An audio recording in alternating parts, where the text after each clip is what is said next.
তার দোলনাটা আপনা আপনি দোল খেত, আমি অবাক হয়ে যেতাম। কেউ তো দুলিয়ে দেয় না, নবী মুহাম্মাদের দোলনা কেউ নাড়া দিয়ে দেয় না, নবী মুহাম্মাদের দোলনাটা আপনা আপনি দোল খায় কিভাবে? আমি মাঝে মধ্যে আমি লক্ষ্য করে দেখেছি শিশু নবী মুহাম্মদকে দোলনায় শুইয়ে দিয়ে আমি আমার সংসারের কাজে ব্যস্ত হয়ে যেতাম।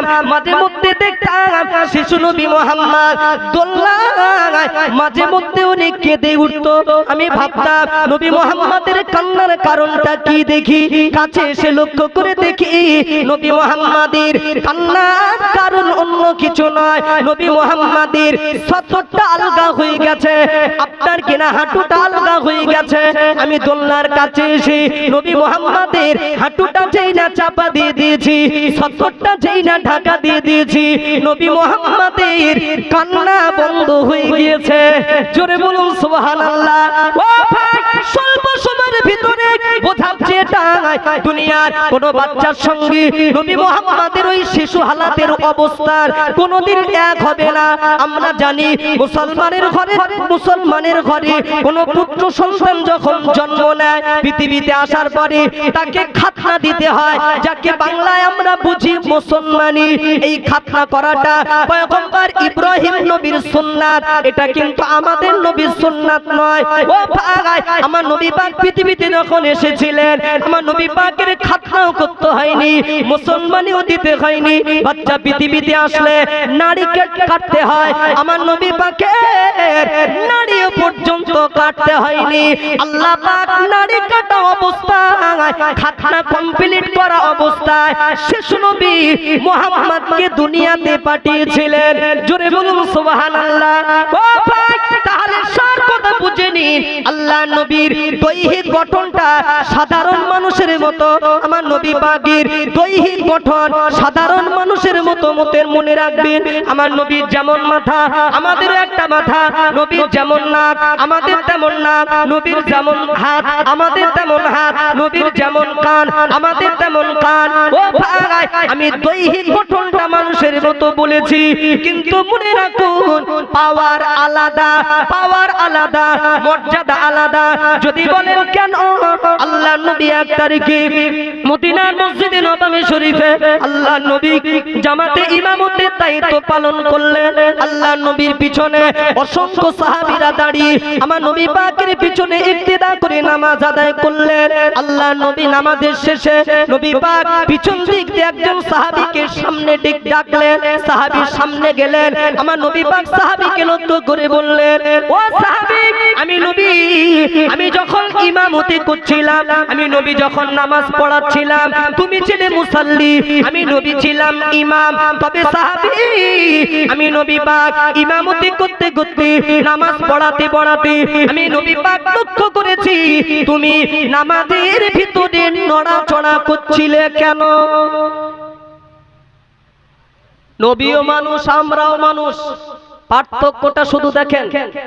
সাহাবী বললেন, নবী বললেন, সাহাবী, আমি নবী যখন নামাজ পড়াচ্ছিলাম তুমি তো পিছনে মুসাল্লি, আমি নবী ছিলাম ইমাম, তো নামাজের ভিতরে আমি লক্ষ্য করছিলাম তুমি নামাজে নড়াচড়া করছিলে, কারণটা কি? আচ্ছা, আমরা যদি হতাম ওই জায়গায় ফুরুনি তর্ক করতাম না জি? বলেন, ভুল করব কিন্তু তর্ক করতে কম করব না জি? হ্যাঁ, কিছু মনে নিলে হবে না। আমাদের মসজিদে দেখবেন কিছু মুসাল্লি আসে, দেখবেন অনেকেই জানালার কাছে দাঁড়ায়, কেন জানেন? একটু থুতু ফেলবে বলে। হ্যাঁ, আবার অনেক মুসাল্লি দেখি মসজিদে এসে জামাতে দাঁড়িয়ে নামাজ চলছে এদিক ওদিক তাকায়। আবার অনেক মুসাল্লি দেখি নিয়াত বাঁধার পরেও কথা পর্যন্ত বলে, মানে কিছু নেই তাদের, বোঝে না। আল্লাহ নবী বললেন, আল্লাহ নবী সোনার হাদিসে ১৫০০ বছর আগে বললেন, ও আমার সাহাবীরা, তোমরা যখন আল্লাহর ইবাদতে মশগুল হবে, তোমরা যখন নামাজের হালাতে দাঁড়িয়ে যাবে, আমার নবী পাক বললেন, আনতা আবুদাল্লাহা কাআন্নাকা তারাহু ফাইন লাম তাকুন তারাহু ফাইন্নাহু ইয়ারাকা। ও সাহাবীরা, তোমরা যখন নামাজে মুসাল্লায় দাঁড়িয়ে যাবে, আল্লাহর ইবাদতে মশগুল হয়ে যাবে, খবরদার তোমরা নামাজের হালাতে দাঁড়িয়ে তোমরা নিজ নিজে মনে মনে মনে মনে ধারণা করবে যে তুমি আল্লাহকে দেখতে পাচ্ছ।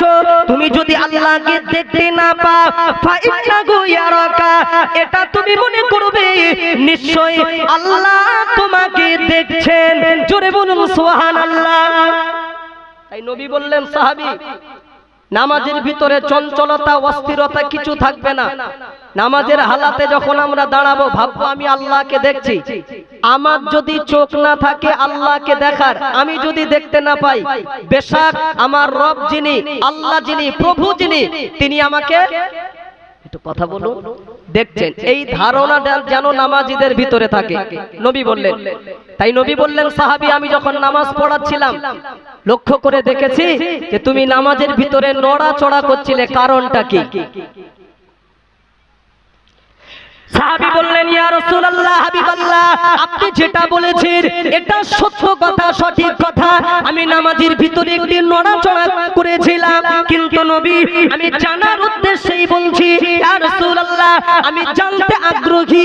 আপনি ছিলেন ইমাম, আমি ছিলাম মুসাল্লি, আপনি ছিলেন সামনে, আমি ছিলাম অনেক পিছনে।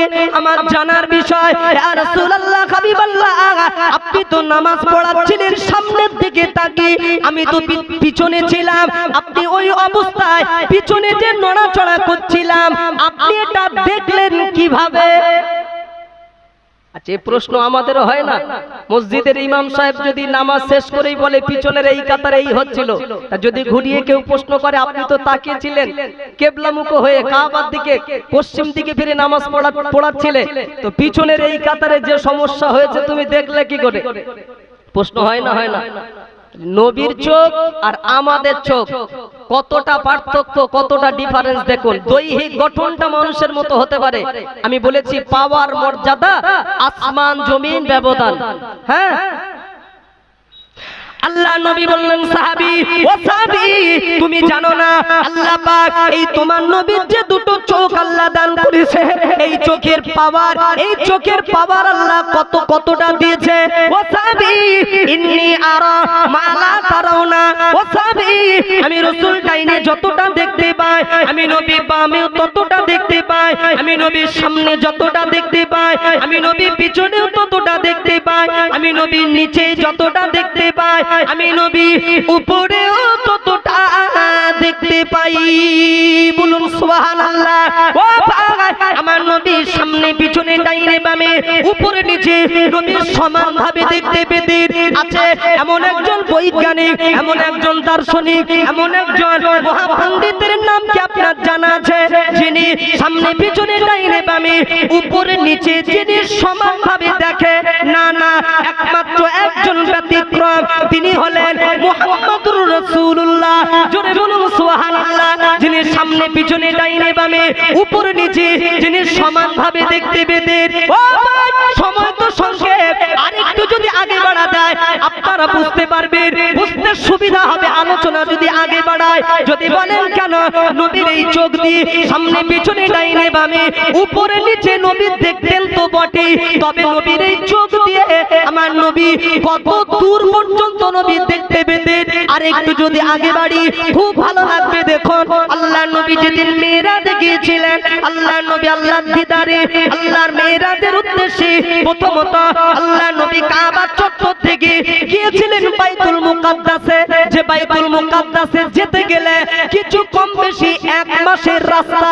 নবী চলে গেলেন কাবা থেকে বাইতুল মুকাদ্দাস, ওখান থেকে সিদরাতুল মুনতাহা, 7 আসমান পাড়ি দিয়ে জান্নাত জাহান্নাম ভ্রমণ করে আবার ওই রাতের শেষে আল্লাহ দিদার করে আমার নবী পাক বাড়িতে ফিরে এসেছেন। জোরে বলুন সুবহানাল্লাহ। আল্লাহ নবী আল্লাহ দিদার করে সাক্ষাৎ করে মেরাজ থেকে বাড়িতে ফিরেছেন। যে টাইমে বাড়িতে ফিরেই লক্ষ্য করে দেখছেন আমার নবী পাকের চাচাতো বোন নাম হলো উম্মে হানি। উম্মে হানির সঙ্গে নবীজির দেখা। বাড়িতে ফেরার পরে নবী বললেন, ও উম্মে হানি, আমি রাসূল গত রাতে বাইতুল মুকাদ্দাসে গিয়েছিলাম, ওখান থেকে 7 আসমান পাড়ি দিয়েছি, জান্নাত জাহান্নাম ভ্রমণ করেছি, আল্লাহর সঙ্গে দিদার করেছি। ও উম্মে হানি, আবার ওই রাতের শেষে আমি নবী মুহাম্মদ বাড়ি সুবহানাল্লাহ। নবী মেরাজ থেকে ফিরে বাড়িতে ফিরেই চাচাতো বোন উম্মে হানির কাছে বিষয়টা বলছেন যে আল্লাহ আমার দ্বারায় গত রাতে এই এই ঘটনা আল্লাহ ঘটিয়ে নিয়েছে। বিষয়টা বলছেন, খুব ভালো করে বুঝুন, অল্প সময়ের ভিতরে বোঝাচ্ছি। তো উম্মে হানি নবীর সব কথা শুনেই বললেন এক কথায়, সব কথা শেষ উম্মে হানি এক কথায় জবাব দিয়ে বলছেন, ইয়া রাসূলুল্লাহ, আপনি যে তথ্য যে ঘটনা আমাকে শোনাচ্ছেন যে বাইতুল মুকাদ্দাস, ওখান থেকে 7 আসমান, জান্নাত, জাহান্নাম, আল্লাহর দিদার, সিদরাতুল মুনতাহা, এই যে ঘটনা আল্লাহ ঘটিয়েছেন আপনার দ্বারায়, যা বলছেন হুজুর আমি আপনার বোন উম্মে হানি আমি বিশ্বাস করলাম, মেনে নিলাম, কিন্তু ভুলেও যেন এই ঘটনাটা, এই কথাটা কাফেরদের কাছে বলবেন না। কথাটা বুঝতে পারছেন? আমি বিশ্বাস করেছি, মেনে নিয়েছি, কিন্তু ভুল করেও যেন কাফেরদের কাছে আপনি বলবেন না। কেন? উম্মে হানি নিষেধ করছেন নবীকে যে ওরা তো এমনি আপনাকে নিয়ে অনেক উপহাস করে, ঠাট্টা বিদ্রুপ করে, আর এই আজীব তথ্য, আজীব ঘটনা যখন বলবেন, ওরা আপনাকে নিয়ে আর একটু খেলা করতে সুবিধা হবে, ওদের বলবেন না। নবী উম্মে হানির কথাটা শুনে বললেন, দেখো কে বিশ্বাস করবে আর কে করবে না, কে মেনে নেবে আর কে নেবে না, আমি নবী মুহাম্মদ, এটা আমার দেখার বিষয় নয়। আমি নবী বলছি সকাল হবে, কাফেরদের কাছে গিয়ে মেরাজের ঘটনাটা আমি বলবো। নবীর সিদ্ধান্ত, নবীর চোখ আর আমাদের চোখ, এটাই শুধু বোঝায়।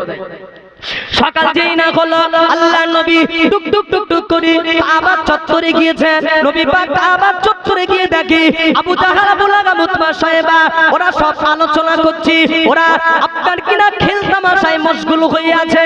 আল্লাহর নবী কাবা চত্বরে গিয়ে দাঁড়িয়ে বললেন, হে কাফেরেরা, আমি নবী মুহাম্মদ আমি বলছি শোনো, গতকাল রাতে আল্লাহ আমাকে কি করেছেন? আমি প্রথমত বাইতুল মুকাদ্দাস, ওখান থেকে 7 আসমান পাড়ি দিয়ে জান্নাত জাহান্নাম ভ্রমণ করে আল্লাহর সঙ্গে দিদার করে আবার রাতের শেষে আমি নবী মুহাম্মদ বাড়িতে ফিরে এসেছি। আল্লাহ আমার দ্বারা এই ঘটনা আল্লাহ ঘটিয়ে নিয়েছেন।